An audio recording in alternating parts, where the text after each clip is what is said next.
प्रभु यीशु मसीह के नाम में आप सबों को एक बार फिर से जय मसीह की।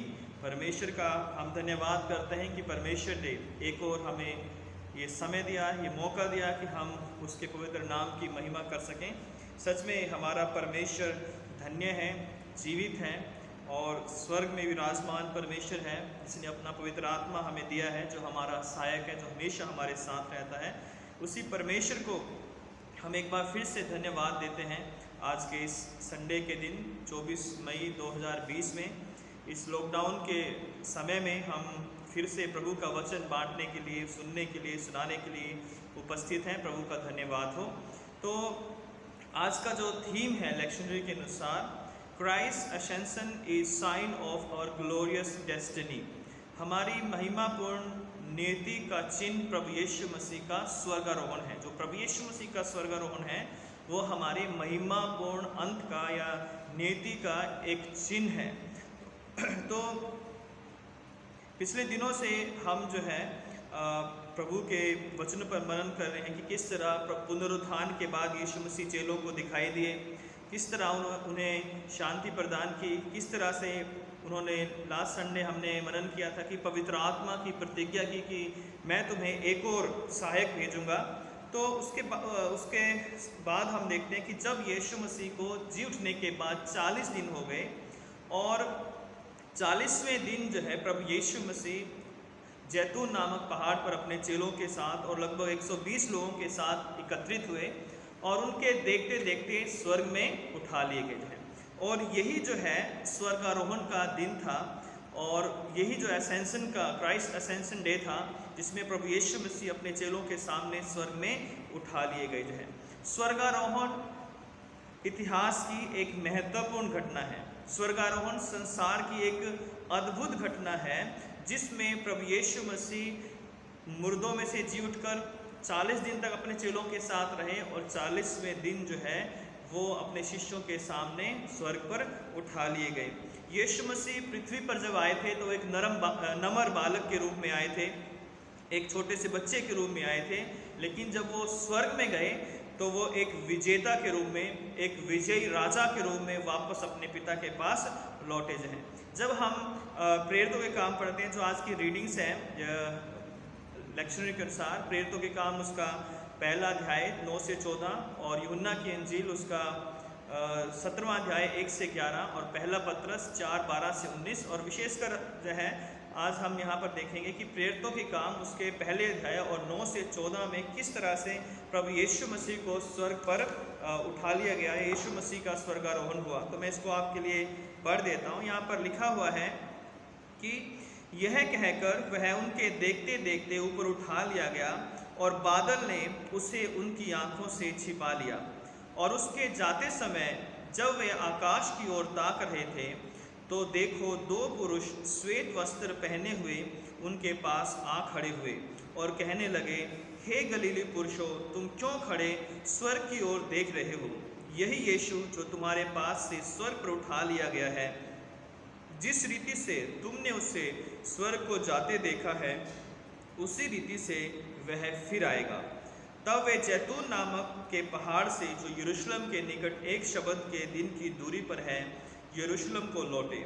और जब वहाँ पहुँचे तो उस अटारी पर गए जहाँ पतरस और यूहन्ना और याकूब और इंद्रियास और फिलिपुस और थोमा और बरतुलमाई और मती और हलफई का पुत्र याकूब और शमौन जेलोतेस और याकूब का पुत्र यहूदा रहते थे। ये सब कई स्त्रियों और यीशु की माता मरियम और उसके भाइयों के साथ एक चित होकर प्रार्थना में लगे रहे। तो यहाँ पर अगर 1 से 8 तक पढ़ते हैं तो प्रभु यीशु मसीह ने चेलों को प्रतिज्ञा की थी कि जो है तुम यरूशलेम में ठहरे रहना, क्योंकि पवित्र आत्मा आने वाला है और जब पवित्र आत्मा तुम पर आएगा तब तुम सामर्थ पाओगे और तुम मेरे पूरे संसार में गवाह ठहरोगे। उसके बाद यीशु मसीह स्वर्ग में उठा लिए गए। तो ये एक बहुत ही महत्वपूर्ण घटना है क्रिश्चियनिटी की और मसीह कलीसिया की, क्योंकि मसीह कलीसिया का जो की शुरुआत है, मसीह कलीसिया का जो उत्थान है, वो यीशु मसीह के मारे जाने, गाड़े जाने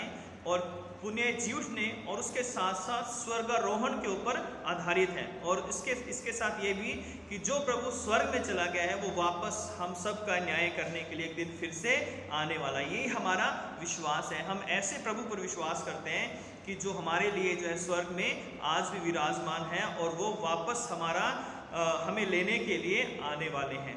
तो स्वर्गारोहण जो प्रभु यीशु मसीह का स्वर्गारोहण हुआ, यानी स्वर्ग में उठाया जाना, एक महत्वपूर्ण घटना है जिसके द्वारा जो है मसीहत का आगाज हुआ या मसीहत की शुरुआत हुई।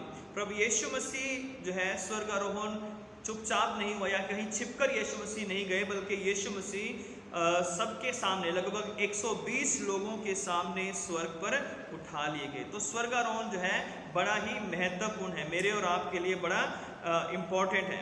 तो यहाँ पर हम एक दो चीज़ें हम देखेंगे, दो तीन चीज़ें कि किस तरह से स्वर्गारोहण जो है उसकी भविष्यवाणियाँ की गई थी और क्यों हुआ और क्यों हमारे लिए वो जरूरी है। तो पहली बात हम गौर करते हैं कि स्वर्गारोहण जो है एक अचानक होने वाली घटना नहीं थी, बल्कि इसकी भविष्यवाणी पुराने नियम में की गई थी। जो स्वर्गारोहण है, the ascension of Christ is not an accident, it is already prophesied in the old testament. प्रभु यीशु मसीह के जो स्वर्गारोहण की भविष्यवाणियाँ पुराने नियम में अन्य कई जगह जो है की गई थी। और जिस तरह मसीह यीशु के जन्म के बारे में, उनकी मृत्यु के बारे में, उनके मरने के बारे में, उनके जी उठने के बारे में प्रोफेसीज की गई थी, उसी तरह से जो है यीशु मसीह के जो असेंशन के बारे में, स्वर्गारोहण के बारे में भी प्रोफेसी की गई थी जो है। और दाऊद ने कई जगह अपने भजनों में इस बात का वर्णन किया है। अगर हम भजन 68 पढ़ें, 68 साम पढ़ें हम और उसकी 18 आयत पढ़ें, तो वहाँ पर लिखा है कि तू ऊंचे पर चढ़ा, तू लोगों को बंधुआई में ले गया। और भजन 110:1 में लिखा है कि मेरे प्रभु यहोवा की यह वाणी है कि तू मेरे दाहिनी ओर बैठ, जब तक मैं तेरे शत्रुओं को तेरे चरणों की चौकी ना कर दूं दे। तो भजन 68 में 68 के 18 में जो है, तू ऊंचे पर चढ़ा, तू लोगों को बंधुआई में ले गया। कितनी अद्भुत बात है कि परमेश्वर का पुत्र जो है वो ऊंचे पर चढ़ा जो है। तो यहाँ पर उसके स्वर्गारोहण की जो है, उसके उठाए जाने की भविष्यवाणी कर दी गई थी जो है। स्वर्गारोहण के बाद यीशु मसीह पिता के दाहिनी ओर विराजमान है। लूका 9:51 में जब उसके ऊपर उठाए जाने के दिन पूरे हुए तो उसने यरूशलेम जाने का विचार दृढ़ किया जाए। तो ये भी एक गवाही थी कि पहले ही प्रभु यीशु मसीह के बारे में लूका ने बताया कि जो है जब उसके उठाए जाने के दिन निकट थे, जो है पूरे होने वाले थे, तो उसने जो है यरूशलेम जाने का दृढ़ विचार किया। यानी ये पहले ही पता था कि जो है प्रभु यीशु मसीह स्वर्ग पर उठाए जाएंगे। स्वर्गारोहण परमेश्वर की योजना में था। और यूहन्ना 14:28 में प्रभु यीशु मसीह ने कहा कि मैं जाता हूँ, मैं पिता के पास जाता हूँ, क्योंकि पिता मुझसे बड़ा है। तो यीशु मसीह ने भी इस बात की भविष्यवाणी की थी कि उसे पिता के पास जाना है। यीशु मसीह ने अनेक बार कहा था कि मैं पिता की ओर से आया हूँ और मैं पिता के पास जाऊँगा जो है। फिर जो है यहाँ पर दूसरी बात हम देखते हैं। पहली बात हमने देखी कि जो प्रभु यीशु मसीह का स्वर्गारोहण है, इसकी भविष्यवाणियाँ पुराने नियम में और नए नियम में की गई थी। दूसरी बात कि जो स्वर्गारोहण है, प्रभु यीशु मसीह का स्वर्ग पर उठाया जाना क्यों जरूरी था। तो कुछ बातें मैं आपके सामने इसमें बांटना चाहता हूँ। पहली कि यीशु मसीह को क्यों स्वर्ग पर उठाया जाना जरूरी था। पहली बात कि स्वर्ग जो था प्रभु यीशु मसीह का वो असली घर है, वो उस घर को छोड़कर आए थे और अब समय था कि उसे जो है उस घर में वापस जाना था। दूसरी बात हम देखते हैं यहाँ पे कि प्रभु यीशु मसीह स्वर्ग से ही आए थे और वो स्वर्गीय थे, इसलिए जो है उन्हें स्वर्ग में वापस जाना उचित था, या जो है ये होना ही था कि वो अपने स्वर्गीय घर में वापस चले जाए जो है। तीसरी बात कि सारी भविष्यवाणियों का पूरा होना जो है, और जिसमें प्रभु यीशु मसीह ने अलग अलग भविष्यवाणियों को पूरा किया था। जब उन्होंने क्रूस पर कहा कि पूरा हुआ, तो उन्होंने अपने जन्म की, अपने कार्यों की, अपनी गवाही की, अपने आश्चर्य, सब गवाहियाँ, जो सब भविष्यवाणियाँ जो पुराने नियम में की गई थी, उन सब को पूरा किया था। और आज जब प्रभु यीशु मसीह स्वर्गलोक में उठाए जा रहे हैं, तब भी जो है ये बात पुराने नियम और नए नियम में जो भविष्यवाणियाँ की गई हैं उनको पूरा कर रहा है। तो यीशु मसीह का स्वर्गारोहण क्यों हुआ? इसलिए कि ये परमेश्वर की योजना का एक हिस्सा था। ये परमेश्वर की योजना थी कि यीशु मसीह वापस पिता का काम पूरा करके जो पृथ्वी पर है वापस अपने पिता के पास पहुंच जाए।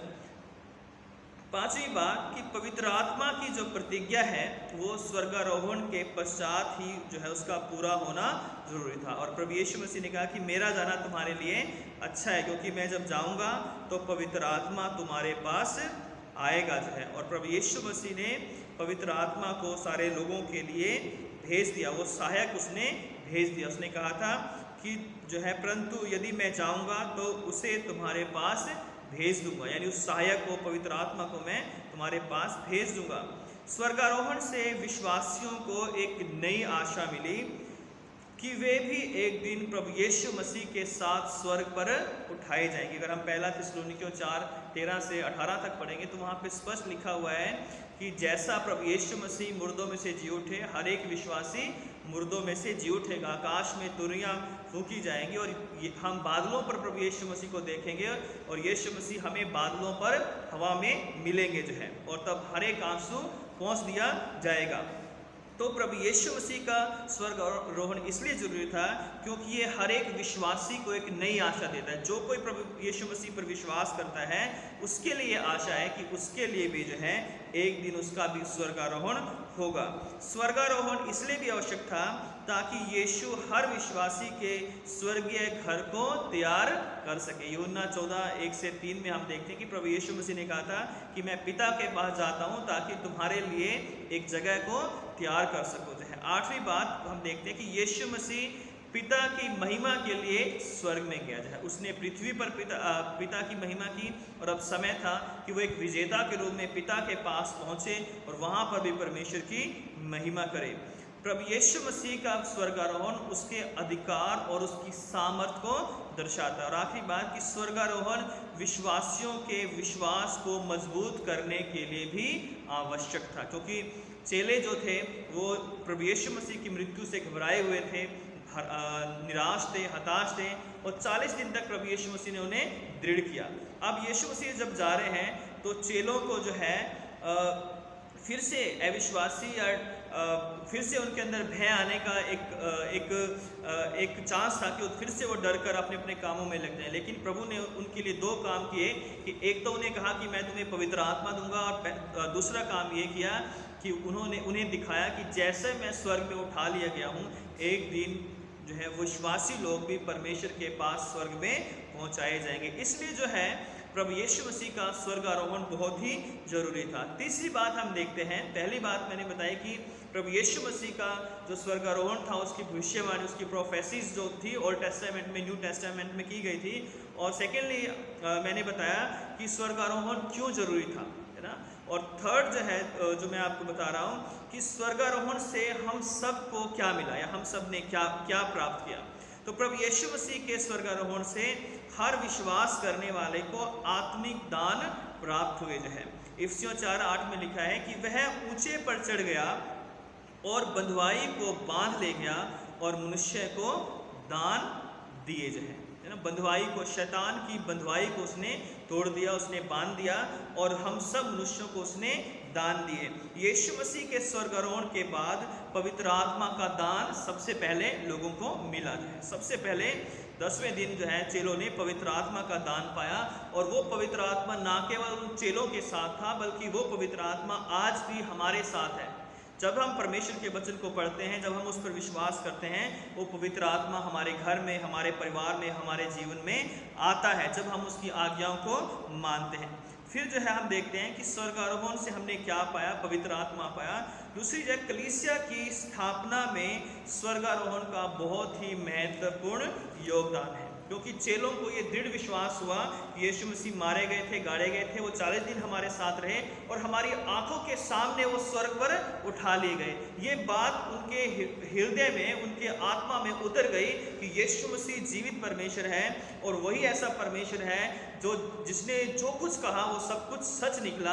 और अब जो वो प्रभु कह रहा है कि देखो मैं फिर से तुम्हें लेने के लिए आऊँगा, तो इस बात की चेलों ने बार बार गवाही दी कि यीशु मसीह जीवित है, वो स्वर्ग में उठा लिया गया है, हम उसके गवाह हैं और वो पिता की दाहिनी ओर बैठा है और वो फिर से जिंदों और मुर्दों का न्याय करने के लिए आएगा जो है। तो जो चेले थे और जो आज हम सब विश्वासी लोग हैं, स्वर्गारोहण हमारे विश्वास को बहुत ही दृढ़ करता है। स्वर्गारोहण यीशु मसीह के दूसरे आगमन के सत्य को भी प्रकट करता है। जैसा यहाँ पर उन दूतों ने कहा कि जिस रीति से तुमने उसे जाते देखा है, 9वीं आयत 11वीं आयत के एंड में, उसी रीति से फिर वह आएगा, वो वापस तुम्हारा न्याय करने के लिए, तुम्हें वापस पिता के पास लेने के लिए आएगा। तो स्वर्गारोहण जो है वो प्रभु यीशु मसीह के आगमन को दर्शाता है। स्वर्गारोहण जो है प्रभु यीशु मसीह के उस सामर्थ को दर्शाता है जो मृत्यु के बाद भी जीवन देने वाली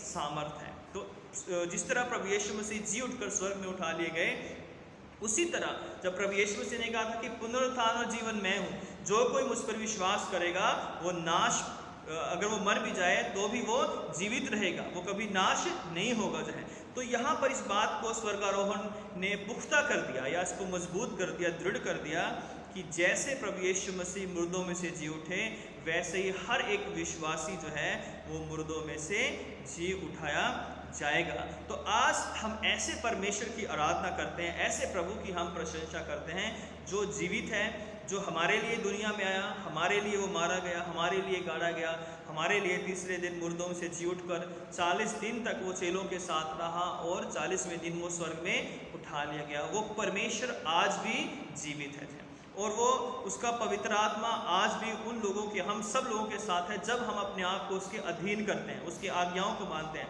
उसके नज़दीक लेकर आते हैं, तो उसका आत्मा आज भी हमारे साथ है, आज भी वो हमारे अंदर होकर कार्य करता है। आज भी पिता अपनी इच्छा को हमारे माध्यम से पूरा करता है। तो आज जब फिर से प्रभु यीशु मसीह आने वाले हैं, है ना, उनका स्वर्गारोहण हो चुका है, आज वो पिता की दाहिनी ओर बैठे हैं, पवित्र आत्मा हमारे साथ है, लेकिन वो फिर से आने वाले हैं। अब हमारी ये जिम्मेवारी है कि जब यीशु मसीह दोबारा आने वाले हैं तो हम उसके साथ जाने की कैसी तैयारी कर रहे हैं। ये हमारे ऊपर डिपेंड है कि क्या हम आज इस संसार में पाप में, बुराई में, तरह तरह के गलत कामों में अपना जीवन बिता रहे हैं, या आज हम पवित्रता के साथ परमेश्वर की उपस्थिति को जानकर, मानकर कि परमेश्वर हमारे साथ है, वो हमें देख रहा है, उसका रूह हमारे साथ है, उसको देखकर हम अपना जीवन बिता रहे हैं, या हम ये कह रहे हैं कि अरे स्वर्ग और नरक किसने देखा है ना, किसने देखा है कि मरने के बाद क्या होगा। लेकिन पत्रस पहले अध्याय 4 के अंतिम पदों में वो कहता है कि जब न्याय का आरंभ जो है वो हमसे ही होगा, तो उन लोगों का क्या ठिकाना जो परमेश्वर की सामर्थ को नहीं मानते हैं, है ना। पर उन लोगों का क्या हाल होगा जो परमेश्वर की सामर्थ को नहीं मानते या उसका इनकार कर देते हैं।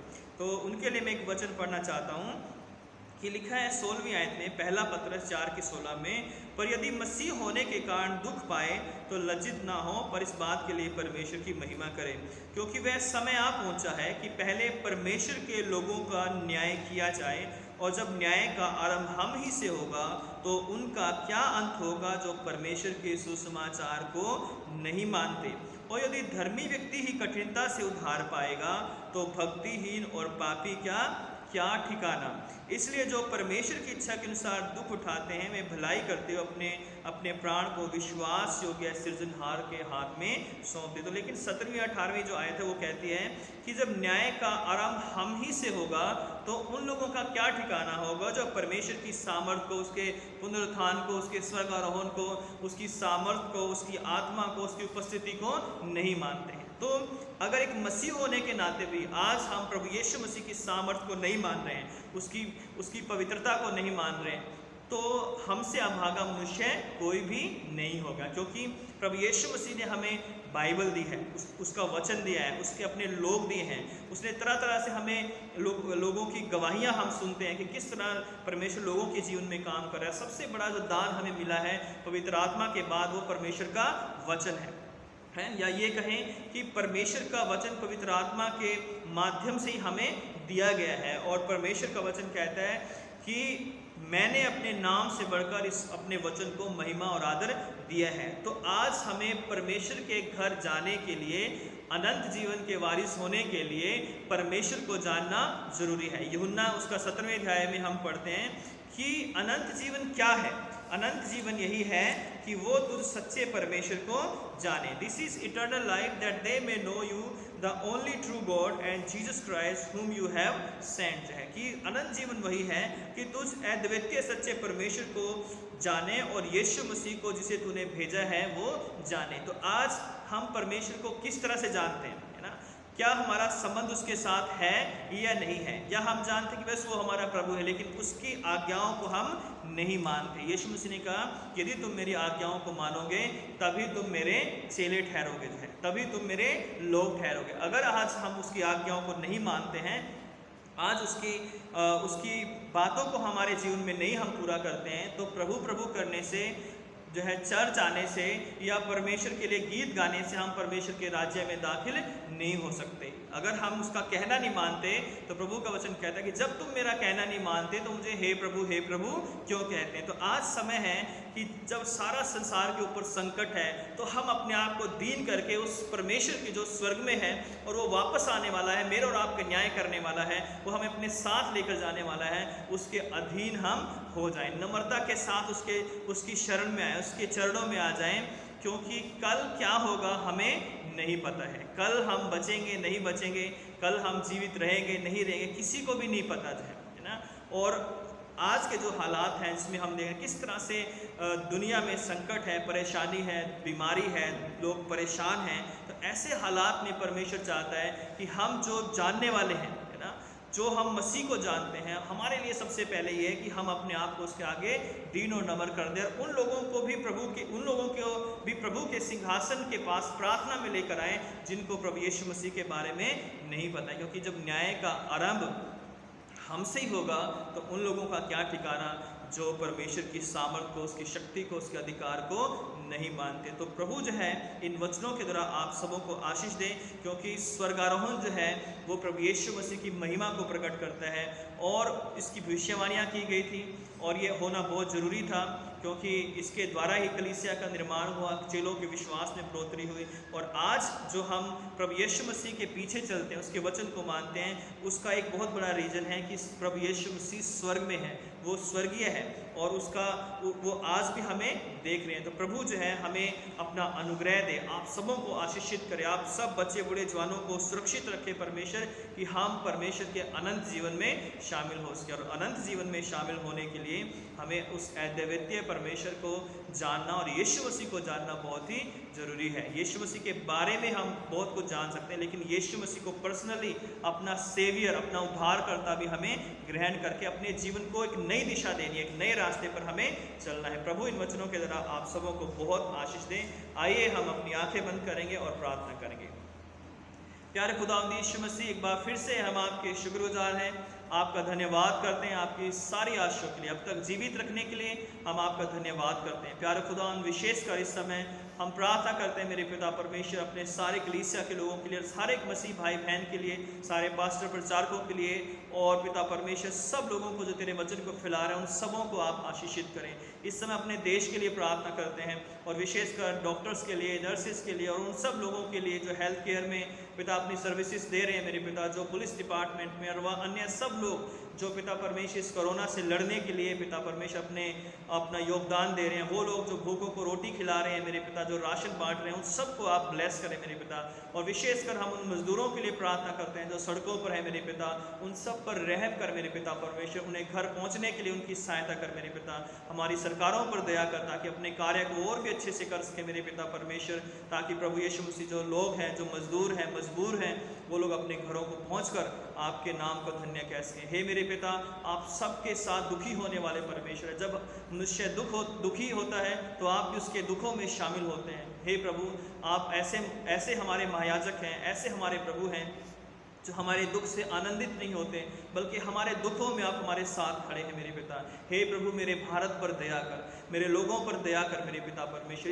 इस पूरे शहर पर दया कर, पूरे दिल्ली शहर पर दया कर मेरे पिता। पूरे पिता परमेश्वर उत्तर भारत, पश्चिम, उत्तर दक्षिण और उत्तर पूर्व पश्चिम सारे देश पर आपकी मैं आशीष चाहता हूँ यीशु मसीह। पूरे संसार पर दया करें हे मेरे पिता।